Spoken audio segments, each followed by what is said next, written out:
오늘 베드로후서 3장의 말씀은 주제는 종말론에 관한 말씀입니다. 2장에 있어서는 이 거짓 선지자 교사에 대한 그러한 비난의 말씀들이 있었습니다. 3장에는 이제 돌아와서 사랑하는 성도들에게 그것을 다시 한번 말하고 있습니다. 2절에 이 말씀의 목적이 있습니다. 2절의 말씀을 같이 한 번 더 읽어봅니다. 시작. 곧 거룩한 선지자들이 예언한 말씀과 주 되신 구주께서 너희 사도들로 말미암아 명하신 것을 기억하게 하려 하노라. 너희로 하여금 기억하게 하려 한다라고 말합니다. 그런데 예언한 말씀과 주 되신 구주께서 너희의 사도들로 말미암아 명하신 것, 그 명하신 것을 기억하게 한다라고 했는데 그 명하신 것이 무엇일까요?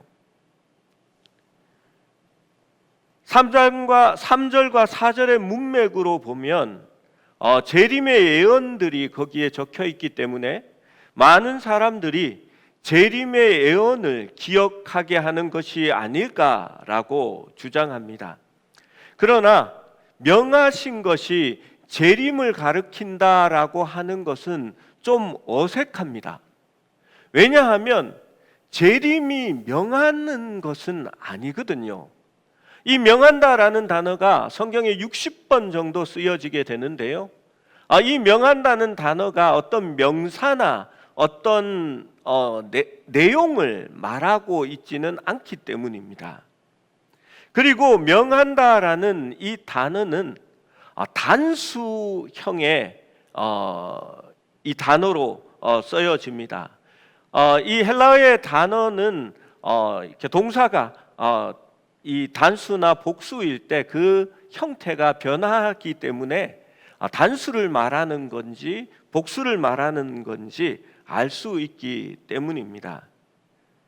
단수형을 말하기 때문에 말세에 1년에 해야 할 것들과 하지 말아야 될 것을 말하는 것이 아니라 그리스도인의 마지막 삶에 있어서 가장 중요한 근본적인 것 하나를 얘기하고 있는 것입니다. 그것은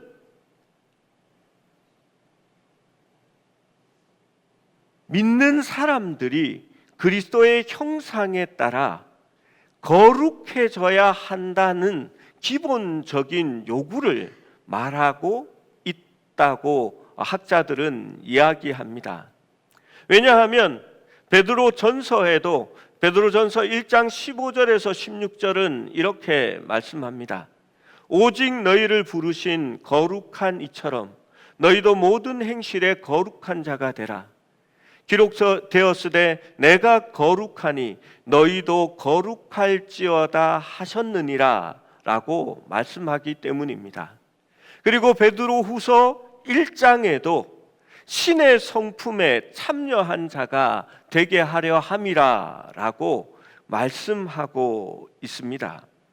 그리고 3장에도 너희가 하나님의 거룩함을 따라 살아가라 라는 그러한 말씀을 이어서 계속하고 있기 때문입니다.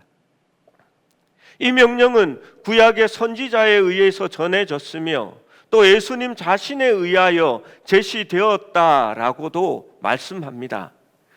하나님은 늘 구약의 선지자를 통해서 내가 거룩하니 너희도 거룩하라라고 늘 말씀하셨습니다.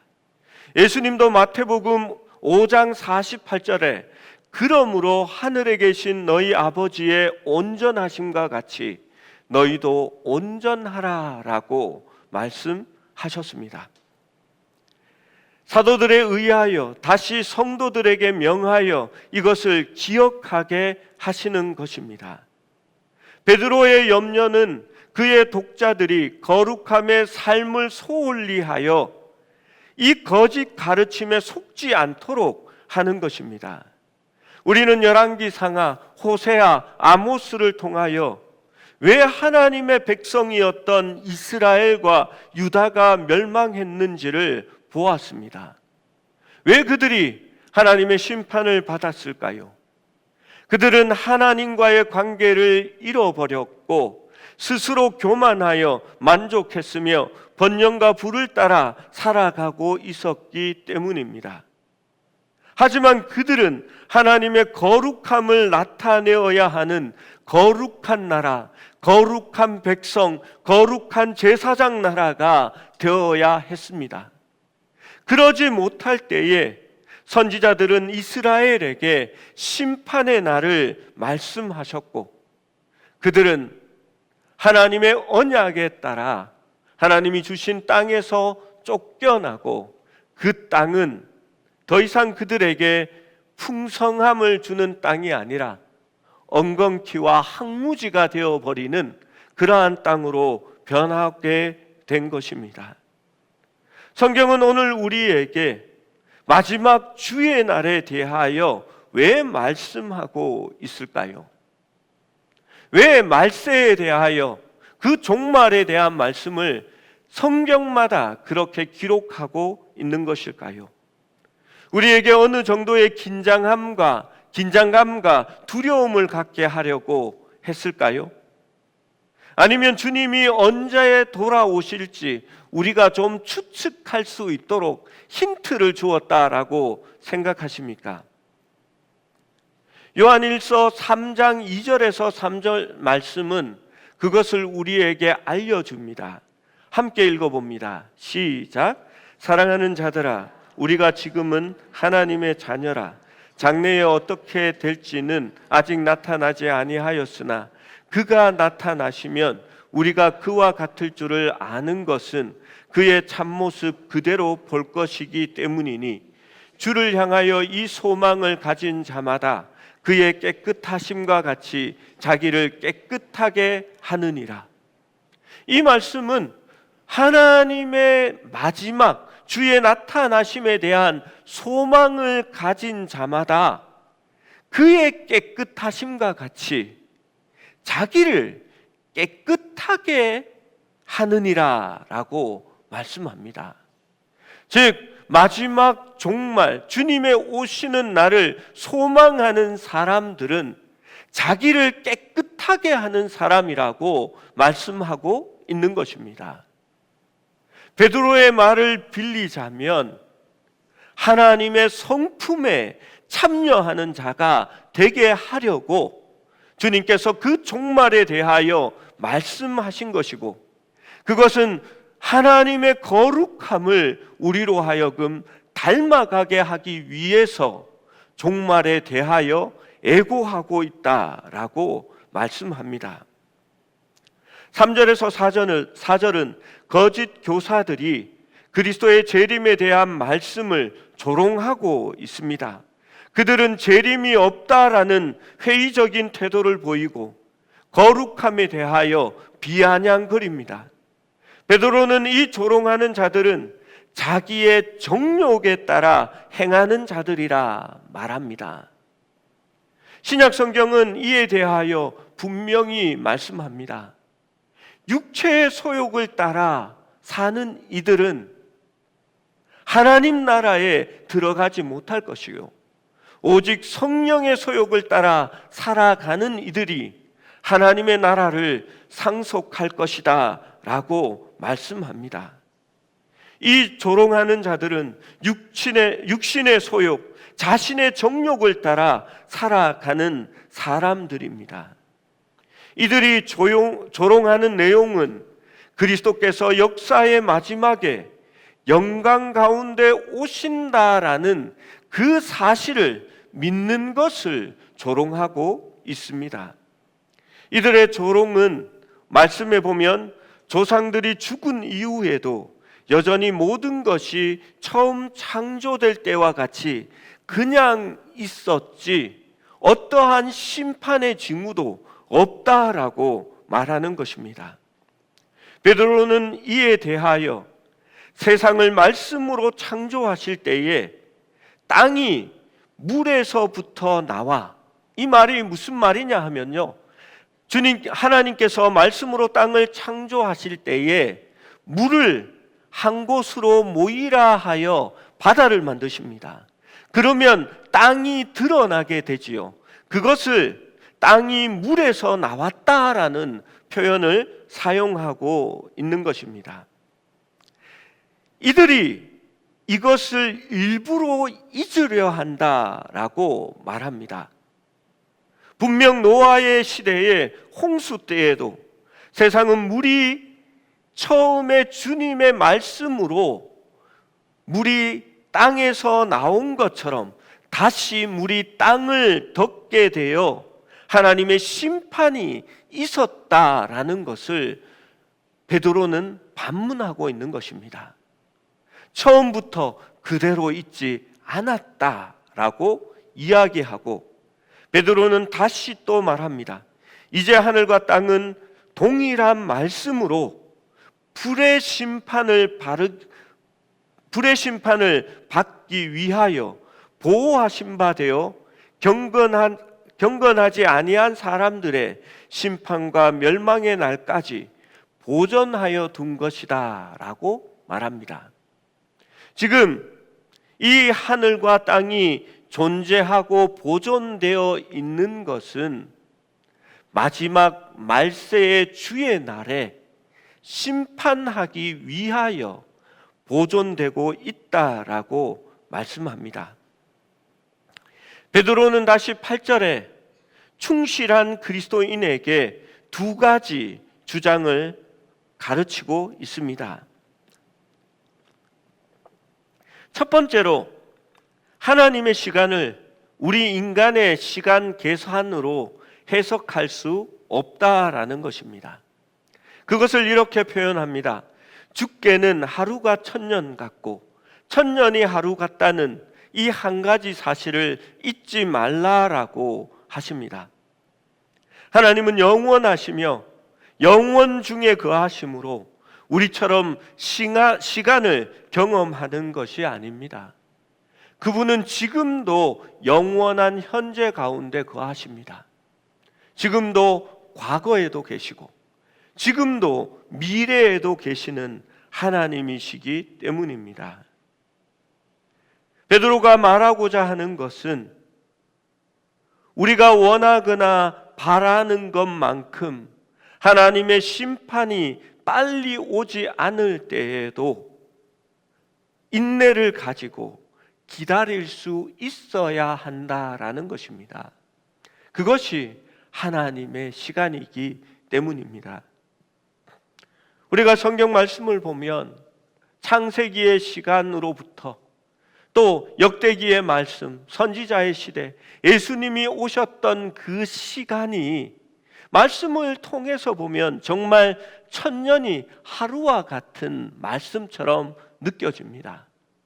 그리고 우리는 그 시간대에 살아가고 있습니다.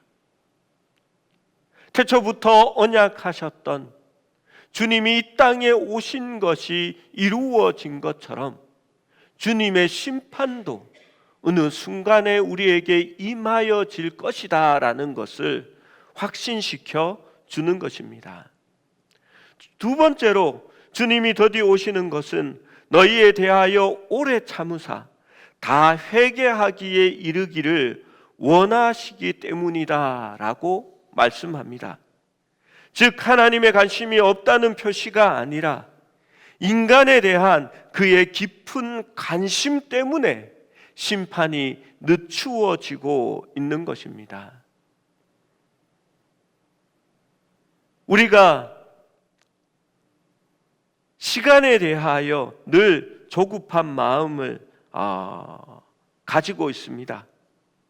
특정한 사건을 보거나 누구의 삶을 바라보거나 심지어 자신의 경험을 생각해 보면 하나님 당신이 만약 정의로운 하나님이라면 왜 지금 아무것도 하지 않으십니까? 왜 그렇게 시간을 들이십니까? 왜 뜸을 들이십니까? 왜 그렇게 하나님은 느리십니까? 왜 지금까지 나타나지 않으시며 심판하지 않으십니까? 라고 말하게 됩니다. 저도 늘 우리 하나님은 다 결국 하시는데 조금 느리더라라는 그러한 말을 늘 달고 삽니다. 우리 한국인들은 잘 참지 못합니다. 그래서 기다림에 익숙하지 않습니다.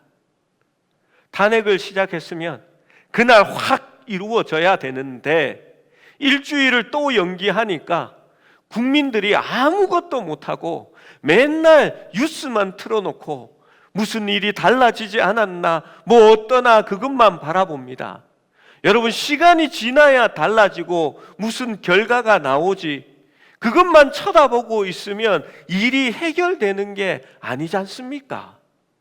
그런데 저부터도 하루에 10번도 넘게 뭐 달라진 뉴스가 없나, 속보가 없나, 그것을 쳐다보고 있는 지경입니다. 여러분, 우리 하나님은 기다리십니다. 왜냐하면 한 사람이라도 더 회개하고 돌아오기를 원하시기 때문입니다. 우리가 잘 아는 불의한 재판관 이야기가 있습니다.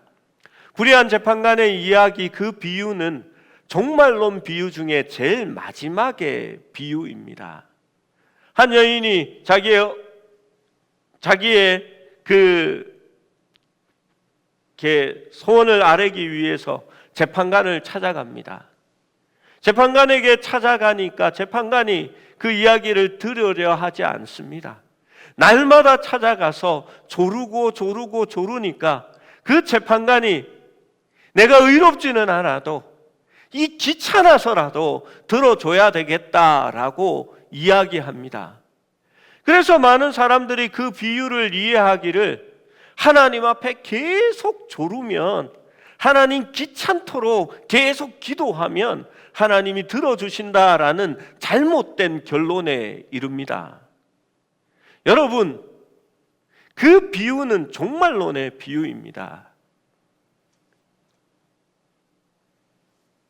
세상의 종말에 핍박을 받고 나의 가족을 잃어버리고 모든 재산을 빼앗기고 주님 때문에 그렇게 핍박과 고통 가운데 살아가는데 하나님, 나의 억울함을 들어주셔서 의로운 재판관 되시는 하나님께서 속히 심판해 달라는 그러한 기도입니다. 하나님, 더디하지 마시고 제발 나의 억울함을 보시고 나를 신원하여 주시고 하나님 심판해 주십시오라고 이야기합니다. 우리 하나님은 불의한 심판관이 아닙니다. 불의한 재판관이 아닙니다. 우리 하나님은 의롭게 심판하실 것입니다. 그런데 그 순간에 예수님께서 무엇이라 말씀하십니까? 마지막 때에 너희 가운데 내가 믿음을 찾을 수 있겠느냐 한탄하시는 겁니다. 심판하실 준비가 되어 있습니다. 속히 가서 신원하여 줄 것입니다. 그런데 기다리십니다. 왜냐하면 말세 때에 너희 가운데 한 사람이라도 더 믿음을 보기 원하시기 때문입니다. 하나님은 인내하심으로 사람들이 회개하고 돌아오기를 기다리시고 있다라고 지금 베드로는 말하고 있습니다. 3장 10절의 말씀을 함께 읽어봅니다. 10절 말씀입니다. 시작. 그러나 주의 날이 도둑같이 오리니 그날에는 하늘이 큰 소리로 떠나가고 물질이 뜨거운 불에 풀어지고 땅과 그 중에 있는 모든 일이 드러나리로다. 주님의 날은 구약의 선지자들이 주로 사용하는 문구입니다. 하나님께서 역사 가운데서 자신의 원수들을 심판하고 자신의 백성을 구원하기 위하여 마지막으로 최후로 개입하시는 때를 주님의 날이라고 이야기합니다. 누군가가 오늘은 나의 날이다 라고 말할 때에 그것은 무언가 특이한 일이 일어났다라는 의미를 말하는 것입니다. 만약에 오늘이 그의 날이라면 그 사람은 주목을 받습니다. 모든 것이 그 사람 중심으로 돌아갈 것입니다. 주님의 날은 주님의 중심으로 세상의 모든 것이 바뀌어지는 날입니다. 베드로는 주님의 날이 올 때에 그 날이 도둑같이 올 것이라는 그러한 말을 추가해서 설명합니다. 예수님과 또 바울도 마지막에 주님의 오심이 도둑같이 온다라고 말합니다. 이 말은 주님이 도둑처럼 살금살금 온다라는 그러한 말이 아니라 예상치 못할 때에 온다라는 것을 말하는 것입니다. 그리스도의 재림의 시간은 우리가 알 수 없습니다. 주님은 알지 못할 때에, 우리가 준비하지 않고 있을 때에 갑자기 오실 것이다 라고 이야기합니다. 베드로는 여기서도 우주적 이미지로 예수 그리스도의 재림을 묘사합니다. 하늘은 큰 소리로 사라지고 물질은 불에 타 없어지고 땅과 그 안에 있는 모든 것은 드러날 것이라 라고 이야기합니다. 감추어진 것이 없고 모든 행위가 하나님 앞에 드러나 심판을 받게 될 것이라 라고 말씀하고 있는 것입니다. 주님의 날은 예수 그리스도가 온 우주와 만물과 모든 피조물의 왕이 되심을 선포하는 날입니다. 전능의 주가 통치하심을 찬양하는 날이 될 것입니다. 이제 말씀을 마무리하면서 다시 처음에 베드로가 우리에게 준 질문을 다시 드리려고 합니다. 거짓 교사들이 말세에 주의 강림하는 약속이 어디 있냐며 정욕으로 따라 행하며 조롱할 때에 베드로는 주의 날이 확실히 있다고 말하였습니다. 베드로의 염려는 자신의 독자들이 거룩함의 삶을 소홀히 하여 이 거짓 가르침에 속지 않도록 하는 것입니다. 주의 날이 도적같이 오는 이유는 늘 거룩한 삶을 살아가도록 격려하기 위해서입니다. 대학을 다닐 때에 중간고사 한 번만 시험을 치고 기말고사 한 번만 시험을 치는 교수님이 있습니다. 그러면 여러분 그 과목을 매주 공부합니까? 안 합니다. 그냥 놀다가요, 시험 치기 한 주 전쯤에 공부하기 시작하는 겁니다. 총신대학원을 가니까요, 우습게도 필기를 잘한 노트를 이렇게 학교 복사실에서 돈을 주고 구입을 합니다. 그 당시에 제가 이렇게 타이핑을 빨리 잘 치는 축에 속했거든요. 수업 시간에 앉아서 교수가 하는 말을 그대로 이렇게 받아 막 칩니다. 교수가 허허허 하면 웃음소리도 허허허 하고 받아칩니다. 그리고 기말쯤 돼서 복사실에 가면요, 복사실 사장님이 저한테 말씀합니다. 이번에는 이렇게 노트 필기 강의 친 거 없냐고 그렇게 묻습니다. 복사실에 그 사장님이 제가 타이핑한 것을 원하는 이유는 한자도 빠짐없이 다 치기 때문에 분량이 많거든요. 그래서 두꺼운 것을 팔아야 이윤이 많이 남기 때문입니다. 여러분, 그렇게 되면 늘 공부하겠습니까? 안 합니다. 그냥 앉아서 실컷 놀다가 시험 치기 한 일주일 전에 그래서 총신의 신학을 예전에 비판할 때에 복사신학이라고 그렇게 얘기한 적도 있습니다. 학교에 복사하는 곳에 가서 이렇게 주 과목마다 이렇게 나열해 놓았지요. 그것을 하나 사서 열심히 그때부터 공부합니다. 그런데 제가 대학을 다닐 때에 다른 교수님이 있었습니다. 이분은요, 처음부터 이렇게 말씀하셨습니다.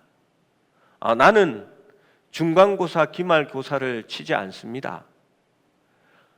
학기 중에 딱 2번을 치는데 언제 시험 칠지 모르니까 항상 그날 진도까지는 공부해서 들어오라고 이야기합니다.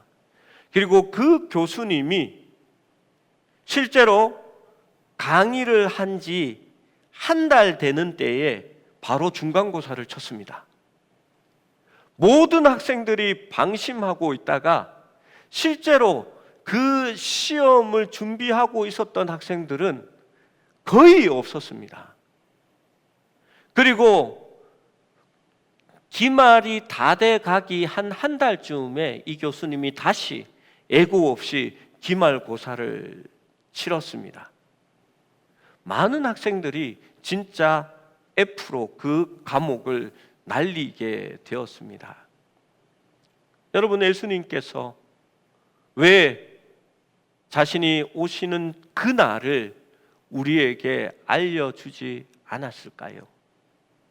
항상 깨어 있으라라고 말씀합니다. 늘 준비되어 있기를 원하는 겁니다. 여러분, 그 준비한다라는 것은 다른 것이 아닙니다.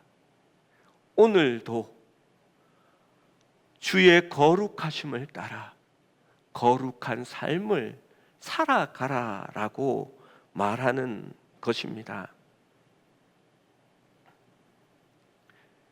아직도 이 거룩하심에 대하여 이해하지 못하는 성도들이 있어서 다시 부연합니다. 성경은 종말이 가까워왔으니까 온전한 행위, 어떤 행동을 하라라고 말씀하지 않습니다. 이단들은 주님이 곧 재림하시니까 직장을 그만두고 교회에서 기도하며 재림을 준비하자 말합니다. 천국에 가려면은 모든 것을 바치라라고 말합니다. 의로운 착한 일을 하기 위해서 돈을 쌓아놓지 말고 구제하고 헌금하라고 말합니다. 교회에 와서 성경만 읽고 또 자신의 삶 전체가 종교 생활이 되도록 하라라고 말합니다. 착각하고 있는 것입니다. 거룩한 삶을 그렇게 착각하는 사람들이 있습니다. 여러분, 무엇을 한다고 거룩해집니까? 우리가 어떤 행위를 함으로써 천국에 가는 자격을 얻을 수 있다고 생각하십니까? 목사에게 상담을 와서 늘 이렇게 말하는 사람들을 수없이 만납니다. 제가 여러 번 했던 이야기입니다.